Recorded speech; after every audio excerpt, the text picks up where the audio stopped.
சொல்லுங்க நீ கதை கேட்டு நான் எதனா சொன்னா நீ கோவப்படக்கூடாது. நான் என்ன கோவப்பட போறேன்? நீ கதை சொல்ற, நான் கதை கேட்கிறேன். நான் சொல்றேன் நீ கேக்குறீல்ல, அதனால நீ எதனா சொன்னா நீ கோவப்படாத. நான் கோவப்பட மாட்டேன். சரியா? மீதி இருந்து 6 உன் மொண்டாட்டி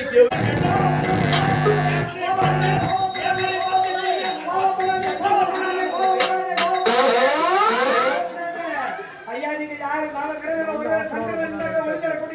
இந்த புலியினுடைய மாதிரி உங்களை பார்த்து ஒரு நாளக்கார கம்மியாச்சு தகாத வார்த்தை சொல்லலாமா? ஓஹோ, நட்சத்திரம் சொல்லி தலை தங்குமா? முடியுமா? காதில்ல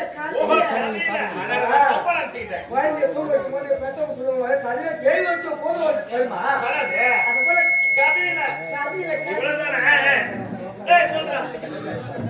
இப்ப